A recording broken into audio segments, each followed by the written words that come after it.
All right. Well, thanks again for joining us. Let's get this out of the interest of time. Let's get going. And like I said, because it's a smaller group, feel free to interject if you have any questions along the way. Tom, do you want to give a quick update on things that are happening at FASD United?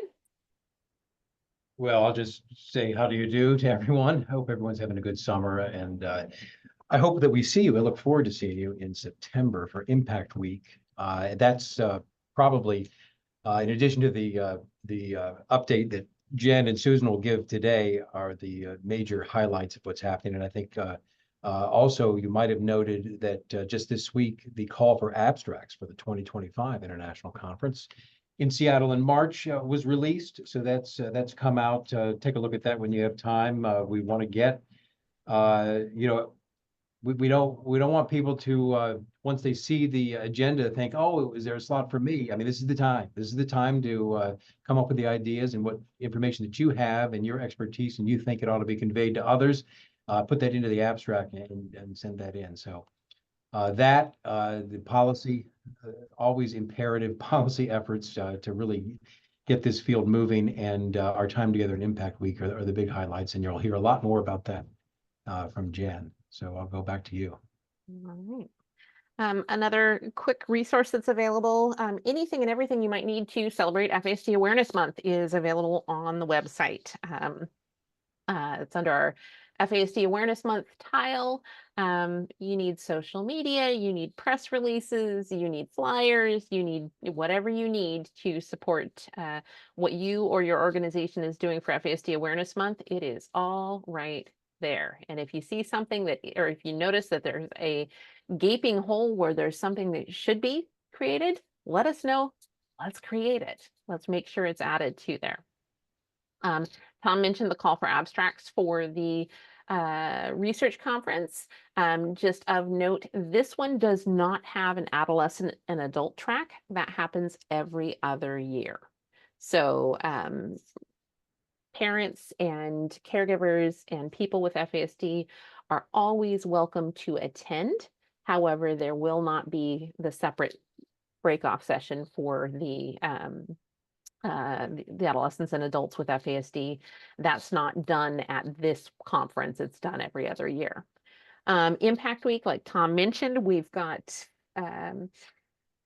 50 some odd people coming so far. I think it's going to be really great. I'm super excited about the FASD Symposium. We've got a group of researchers, policymakers, clinicians, parents, caregivers, and people with FASD coming to sit around the table and look at the CDC's recommendations from ages ago on FASD. And we're going to work collaboratively to update those and work on that annually as part of the part of Impact Week, and publish a white paper on the recommendations that come out of this group, with everybody listed as a co-author. So encourage you to be there for that. Obviously, Red Shoes Gala, that's important because that helps fund our policy work. Hill Day, my favorite day, and Partners Day, which is an interactive workshop this year focused on intervention and supports for youth with an FASD. So it's going to be a little bit more spring in its step than the agency reports that we had last year. Those are not going to be done this year. We have added also, and I just wanted to say, Jen, on the symposium, I'm really excited about it because I do think, you had the National Task Force that spent a lot of time putting together that report, and no one's looked at it except for that we had that TEP technical through HRSA, I think it was. And so I think this is just an excellent way of moving policy forward. And so we will be looking at, what comes out of that for a policy agenda for next year and the coming Congresses. So I encourage all of you to, and I don't know that it'll be, videotaped, Jen, but I think the white papers are going to be very invaluable. We've also added to Impact Week, and this is also going to be available over Zoom for those who can't attend Impact Week. This is a screening of an Emmy Award-winning filmmaker, and his son put together a film on aging, coming of age as a disabled person. It features No Limits Andrew Peterson, so it highlights an individual with an FASD, and we're going to be doing a filmmakers talk and screening of the film in person at Impact Week. And then coming up in the next couple of weeks, we're going to open up registration for online Zoom screening of it as well, so people can join us hybrid for that. We're pretty excited about that coming about. Run Fast is happening, and just a word on Run Fast. This may be the last year we do Run Fast. Not that we're getting rid of it, but we are going to be gathering a committee here shortly after Run Fast to morph it into Move Fast. Because we know that there are many of us, myself included, who are not built for speed. And Run Fast isn't as inclusive as we want it to be. So look for some information on a committee that you can participate in to help shape how that event evolves. But we're excited for the participants this year. I know I'll be walking it slowly, and I hope you all will consider doing it too. So on to the main event, the Respect Act. I don't know if there's anybody here who hasn't participated before and knows what the Respect Act is, but it really is a base layer of legislation that reauthorizes existing FASD programs and keeps them going, because the authorizations expired years ago, and that's becoming a bit of an issue with legislation. And then it also provides resources to states to begin weaving a thread of FASD-informed care through their existing resources. It recreates the Center for Excellence, which was a big loss to the community when that went away. So it really is that kind of foundational block of what we need in a national policy agenda.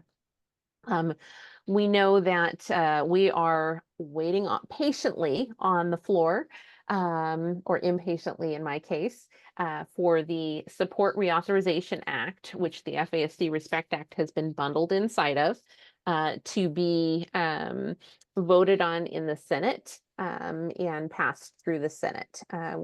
We have been given every indication that that will be happening during the lame duck session, which is after the election, so November, December.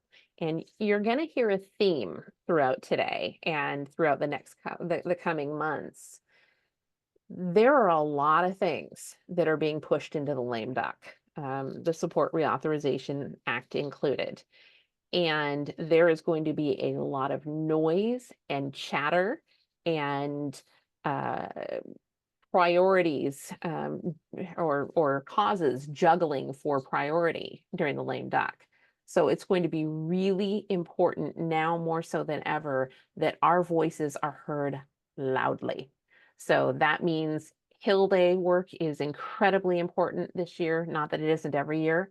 That means outreach from states, that means letter writing campaigns, anything we can do, particularly going into the lame duck to highlight this issue, we want to be doing it. So what's happening right now? I don't know if you want to talk about this first bullet point, Susan. Sure, yes.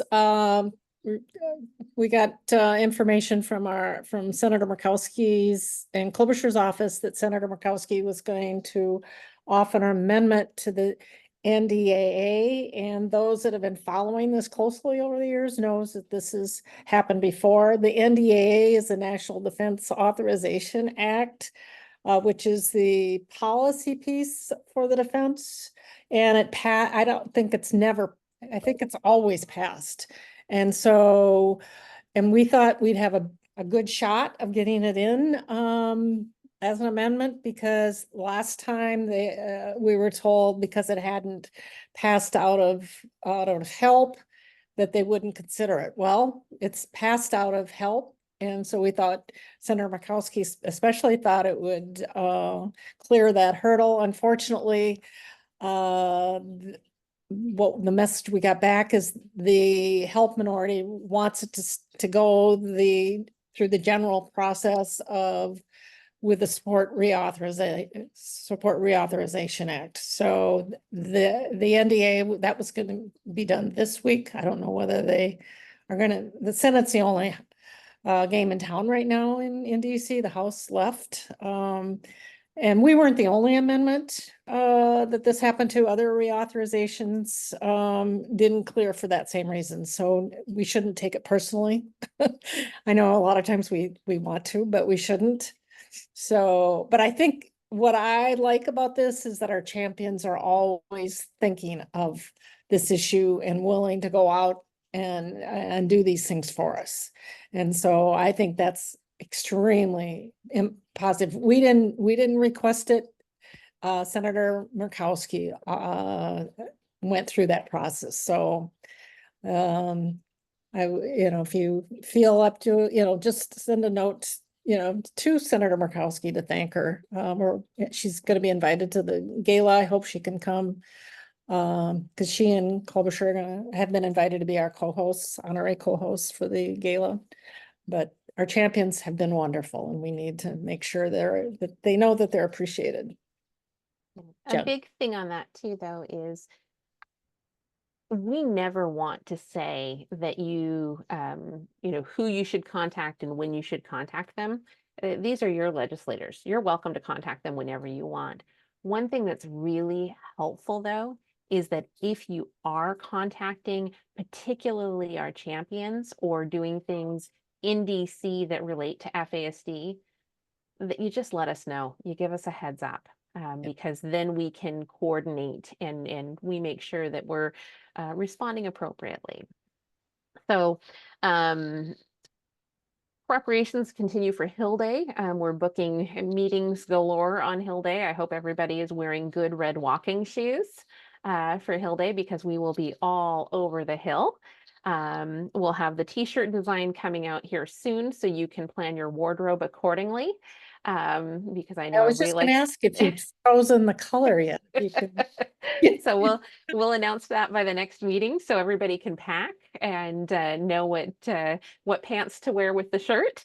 And that really is an incredible thing to go up to the Hill and see all of these FASD shirts walking all over the Hill. I mean, where else do you see that? That's pretty cool. I did have a meeting with Senator Murray. She chairs appropriations and I believe is the longest standing woman in the Senate.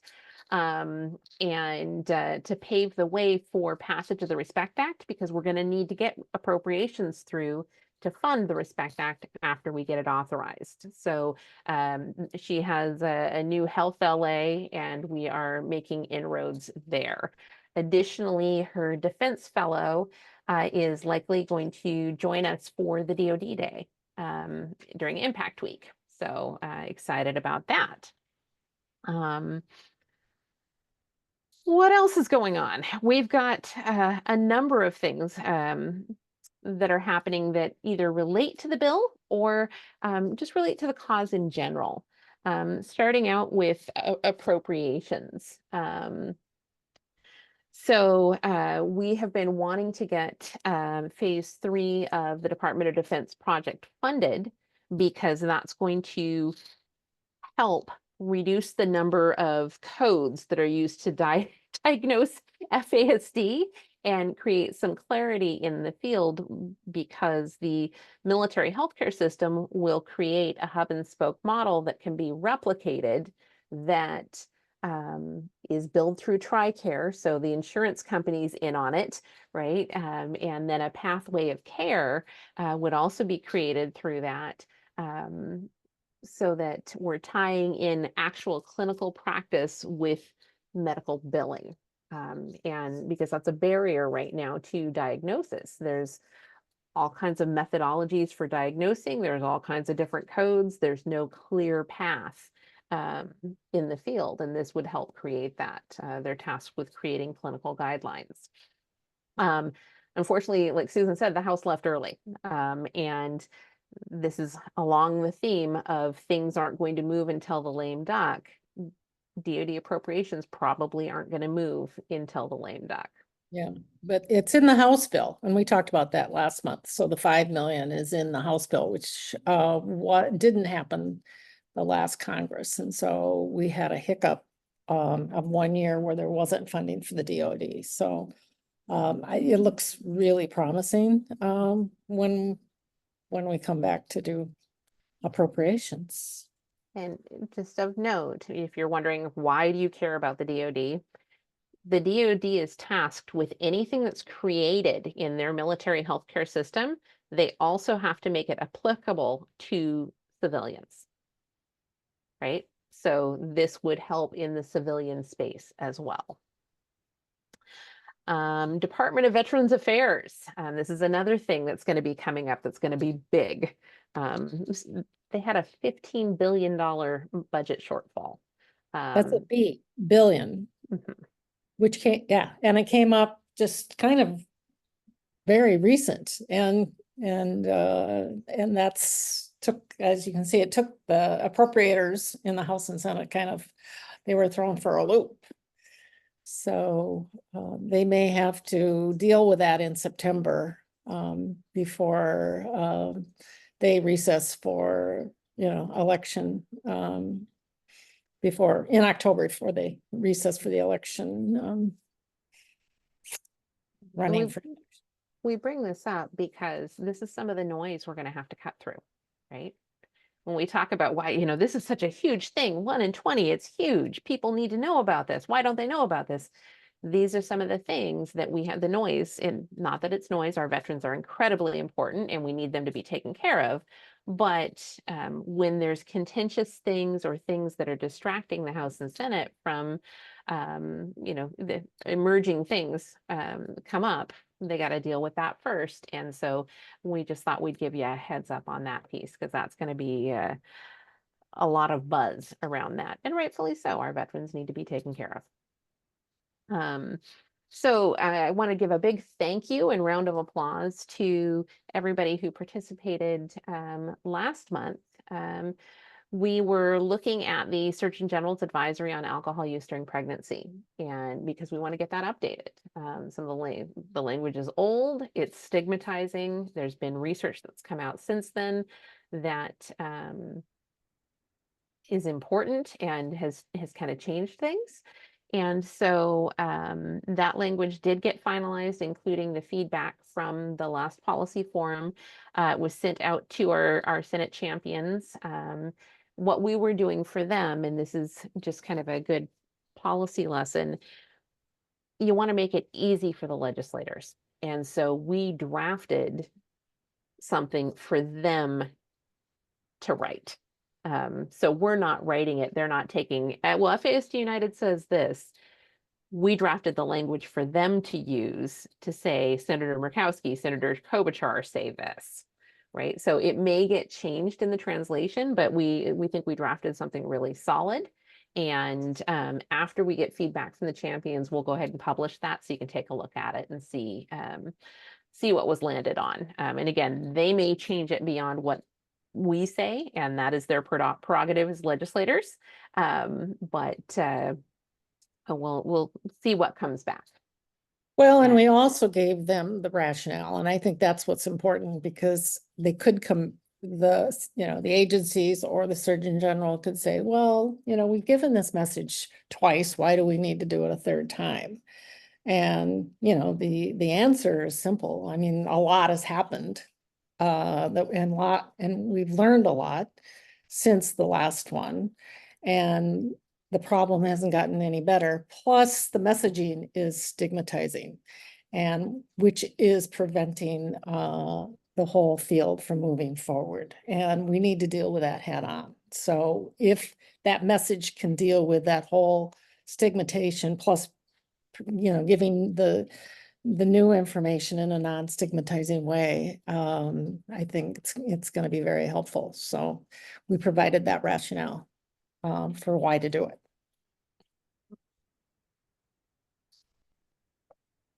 All right, the education survey.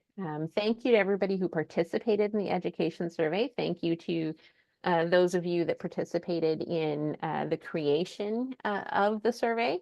And the results are ready to publish. So we are waiting on one final little thing that may get tweaked. But I am, through this QR code, giving you all access or early access to it right now. And the goal with this really is to inform educators and inform policy when it comes to FASD and education. And the idea is that next year, we're going to gather a committee together again and look at the survey in detail, look at what questions we might want to add or amend, reissue the survey, and then in 2026, we're going to republish this document. So we're trying to do things that are not a one and done. We're trying to do things that are sustainable, that are updated year after year after year, as opposed to just, okay, we made a big statement and now it's going away, or now it's aged, right? So that's a big focus for us. So I'm going to go ahead and stop sharing and share the actual document because some of you may not be able to access it from your QR code or read it on your cell phone if your eyesight is anything like mine. So can everybody see that okay? Give me a hands up or a yes or a thumbs up or something if you can see that okay. Brilliant.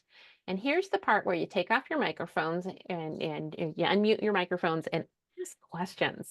If you see things that should be changed or you think, oh, those need to be tweaked a little bit, I would really, really welcome that. And just want to give a shout out to Jen Worden here, who helped support the creation of this and was a part of the team that helped put this together. So I'm going to let you kind of read through this and digest it a bit. But I think the results are pretty clear. Self-advocates feel that it's discriminatory, that there's the lack of recognition and understanding of FASD in schools. 100% of them agree on that. What was interesting to me is how many caregivers began noticing educational challenges in preschool. I thought that was a really interesting statistic. And professionals talking about kids with FASD have a more difficult time obtaining educational accommodations. Ruben, you had a question. Hey, Jen. Before I start writing down too many things, were you looking for feedback on language specifically or formatting or all the above? All of the above. Anything you see, it's open season. Have Okay. at. Sounds good. All right. I'm going to move on to the next page. So it was interesting to me to see how many 82% actually had an IEP. How many pages is this? This is 4. Okay. Yeah. Is it too long, Carl? Nope. I just want to make sure it's something I can reproduce in paper. It is something you can reproduce in paper. We are going to be working on a more condensed version that can be used for trade shows and stuff like that. But there was just so much data that came out of it. Fitting it into 2 pages was really hard. Yeah. And making it be something that was visual and enticing. But I hear you on that. I would also like a 2-pager. It would be easier. I do think, I mean, there is a lot of data and I think, but it's very visually appealing. And I think it'll be really helpful for, if in your states, if you're going to go and do any policy related to education. I know I've always wanted to, now that we're getting toward the end of the Respect Act, is to begin that discussion on the qualifying condition in the IEP. And this, I mean, you can do white papers and all that, but this is really going to be helpful for us on the national level. And then to update it, I mean, because this is something that, you know, a staffer can sit down and say, oh my God, I didn't know that, you know, this is. And it just puts it in a way that is understandable. Yeah, our staffers don't have the time necessarily to read a full white paper. I mean, they will if they're tasked to by their boss. Yeah. But if you're introducing them to the topic, Yeah. a paper isn't necessarily going to cut it. Something quick, something punchy, something that they can look over. That's a bit more helpful. Jen, Yeah. on the question, on the IEP that it says 82% have an IEP, do we know if those 82% that have an IEP acknowledge that it's FASD? Oh, 'Cause I- none of them do. Okay, just wondering, thinking Yeah. of my children. Yeah. Yeah. No, that number was very, very negligible.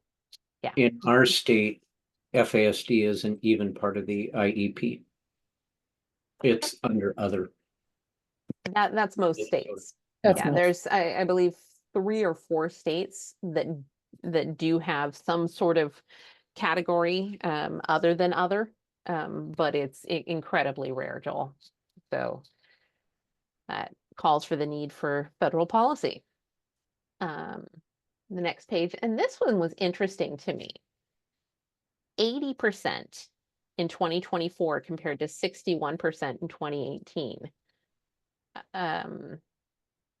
Caregivers have become increasingly worried that their concerns about their child's education have not been addressed. That's a big jump. Yeah.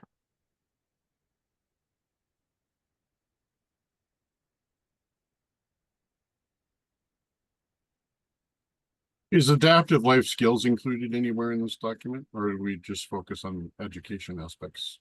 Just the education aspects. Okay. Yeah. Adaptive life skills would be another good one, though.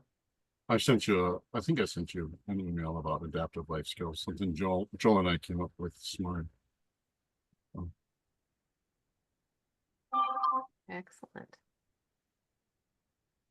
All right. And then we've got some recommendations here. There was one statistic particularly, and I'm going to go back just a second here, that was heartbreaking to me about mental health. Only 10% of self-advocates said that school impacted their mental health in a positive way. That's heartbreaking. Mm-hmm. Yeah. And that's another a piece of data that will be very helpful as we go forward on the policy, because Congress, they spend a lot of money on mental health and also school behavior, mental health. And they started doing a lot more of that after school shootings. But this, it just points out the fact that this is a missing piece that they're not dealing with. Yes, for as much as we are attempting to address substance use disorders, we're not addressing the result of those substance use disorders, thereby perpetuating the cycle. Mm-hmm. I'm preaching to the choir. Everybody's singing here. You're singing the same song. Mhm. Yeah. So what I am going to do, just to give you more of a chance to look at this and review it, is, and on the document, there's a QR code to look at the actual data results, if you want to go in and take a look at that. Now, if you have products that you want to make out of that data, I would really encourage you to ask us for it, because this is something that we can help put together for you. If you see things that you're needing that could come out of that data, we would really appreciate that. Any other questions, thoughts, concerns, ideas, suggestions? I was just curious about the change from 2018 to 2024, if there were any other variables that could have impacted that, who was being surveyed, things that were going on at the time in terms of resources? You know, it's interesting. I took the survey back in 2018. I remember doing it, and you know, I'm extrapolating here, or kind of expanding from my own understanding. I think there has been a push to privatize education, and that has resulted in issues around IEP protections. And we see that across the disability sector. I think that, you know, COVID had a role as well in some of this, because while my kids loved being at home and not having to go into the school environment every day, the educational opportunities that were missed as a result, because they were scrambling to accommodate the neurotypical population, not the disability population, when it came to education. Um, so yeah, I think, you know, just looking at those factors, and that's where we kind of struggled a bit to use comparative data on this analysis, because there were so many big things that were happening. And I think that's where, if we do it again next year and republish, I think, and continue that cycle, that 2-year cycle, I think that'll give us some really good data points to follow to be able to have that comparative analysis. But Omar, if you have other suggestions on how we can do this, I am all open to it. Yeah, you make a really good point that really it's kind of like a reset to a new baseline in 24, and from there you can trend it. Yeah. That was the thought of the group, but again, we do have the original data, and could definitely take a closer look at that, if that was of interest. And I did put in the chat for all of you a link to it. Again, it may change, so don't go out and print 300 copies of it yet. We may make some changes and amendments to it. If you want to share that link, you are welcome to do so. Because any updates we make to the document will automatically go into that link. And then the plan is to have it on the website as soon as everything's 100% finalized. Jen, do you have a deadline you want us to? You're saying when it's all ready, you'll have it on the website, but do you want us to respond by it would be great. August 6th or? Yeah, it would be great if you could respond by August 15th is when we're looking to have this completely, thank you for asking that, completely done and dusted, and then have it published on the website in time for FASD Awareness Month is the ideal. So yeah, any feedback you have prior to that would be great. I think we're pretty much in alignment with the overall. So if you see, you know, I don't know that we're going to go through and completely restructure and redo, but definitely if you see some things that need to be added or amended, language that needs to be tweaked to be more clear, and then any subsequent products or publications that could happen or should happen. In addition to that, it would be great to know, you know, what those are. Because we can use this data in so many different ways, and one thing should never be just one thing, right? It should always be multiple things. So the other thing we do have is that kind of goes along with this is a fact sheet for teachers. And I'm just gonna, that should be up on our website now too already. But let me share that.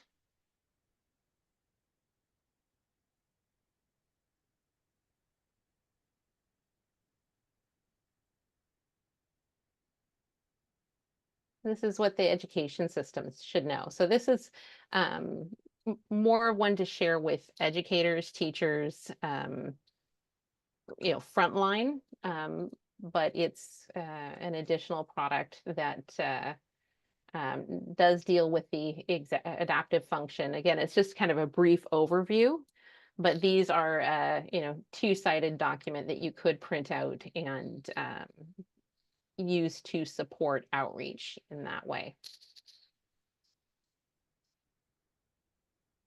Just a show of hands, how many of you are familiar with the fact sheets that we have online? Most of you? Okay, cool. Are there any that are glaringly absent?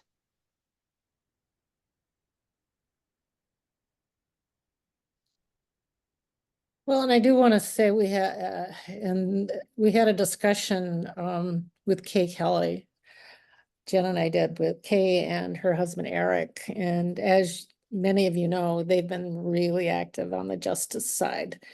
And that's obviously what got me into this business many years ago. And they have some really good ideas about what we can do on the justice side with the website and making it user friendly for different audiences, with all that's out there, and making sense of it and practical. And so we are going to be we're going to be having discussions more about that down the road, just as an FYI. And Heather made a really good comment too. We also have, just for starting the school year out, a meet your student document for the teacher. Documents that can help support integration of the child into the classroom by supporting the teacher and getting to know the student in a way that accommodates their disability. And our family navigators did a great job in putting that together. So last but not least on our agenda, I wanted to share something exciting that we're doing. And again, any feedback that you have, definitely want to know about it. The National Council of State Legislators is it's kind of a cool organization because anybody who is a state legislator or a staffer can be a member of this bipartisan organization. And they give training and resources and support and information to every state's legislator or staffers. And every year they have an annual summit that travels around the country. Last year, our affiliate from Indiana Alliance, participated and had a booth there, and they said it was a great opportunity.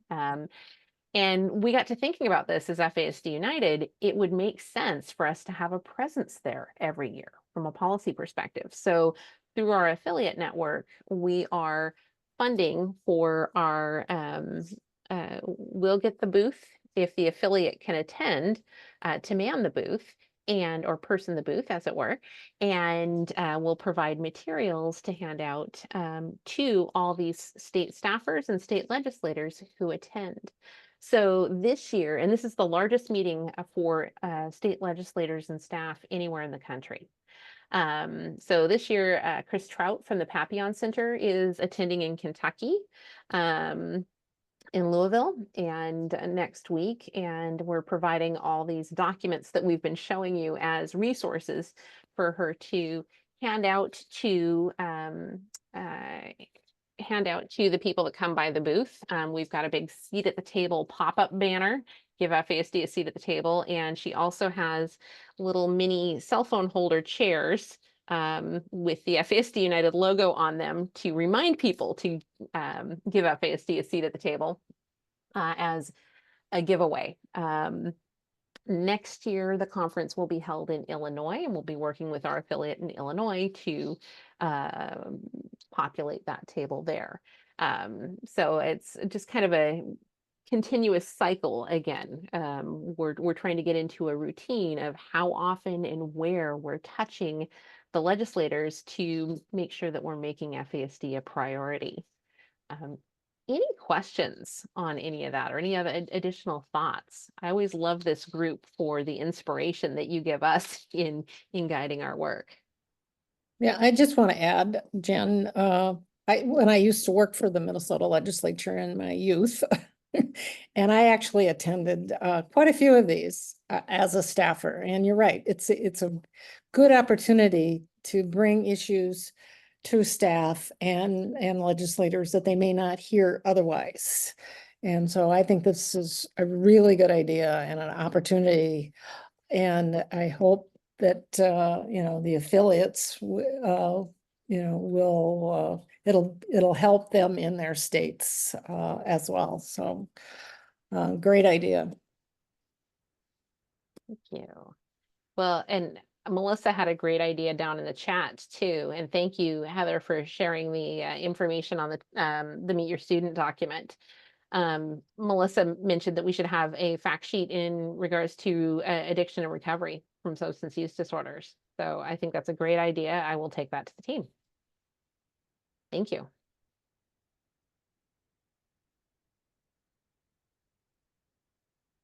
And Kristen's already made a note to do one. Thank you. Excellent. So that is what we had on the agenda for you all today. Who out of this crowd, who all is coming to DC for Impact Week?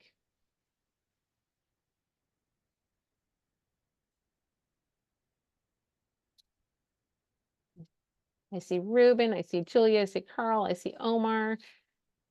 Susan. Excellent. I see Susan. Excellent. Yeah, Joel's not sure yet. So working on it. Totally fair. Really looking forward to seeing all of you. Kristen's coming. Fantastic. Excited to see you there. I think it's going to be a very different Impact Week, but I think equally impactful to the previous ones. It's going to be crazy in DC. So Yeah. Be aware it's going to be really hot. And, But it's also a good time. busy. it's a great time to be there. I mean, it couldn't be Yeah. a better Yeah. to be there right before they head off. Yeah. Yeah. Has anyone had any, and I'm just curious here, when you've put legislation or tabled legislation on FASD in your state, have you had any pushback from any lobbying groups? Our legislature was actually here in North Dakota was actually afraid I was going to bring in a national lobbying group. So, yeah. But no, we got pushback from general community of foster parents, not from any lobbying group specifically. And Kristen, I saw you nodding that no, you didn't really have any pushback from lobbying groups. How about you, Jen? Do you know if you've had any? I know you're on mute because you're probably busy doing something, but I'll call you out anyway. I'm just curious if there's anybody we should be meeting with, talking with, and changing their minds. Well, I know California had some, there were, when they were doing their education bill. Yeah. They had some, and I know that yeah, the teachers union will be, you know, we'll need, when we start doing it on a national level, we'll need to make sure we bring in those groups. Because you know, at first glance, they think, oh, you know, this is a whole nother thing that I'm, you know, that you're putting on me. But it's, so that's where it's really important to have those discussions. Sorry, Jen, you were going to say something?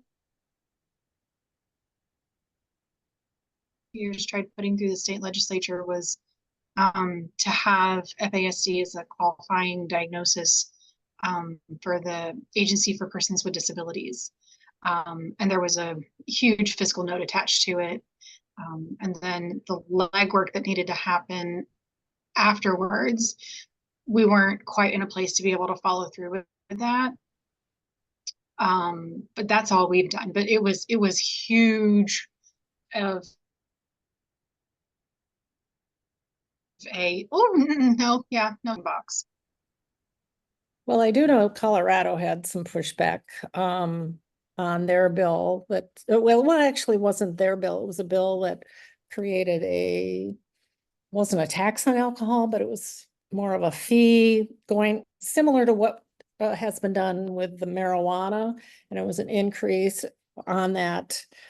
And and part of that money went to programs that dealt with substance abuse as well as FASD programs. And there was some pushback by some alcohol organizations on that, because obviously that will increase the cost of alcohol. So that, I think, may be an issue if you were to go that That direction. route, yeah. Yeah. Just curious if any of you had experienced that, so.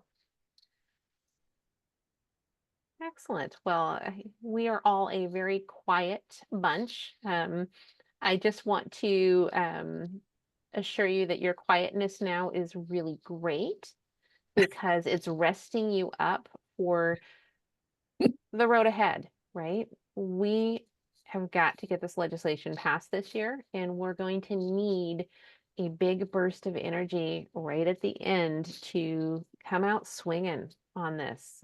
We have all worked too long and too hard to get the Respect Act passed, to have it die on the floor.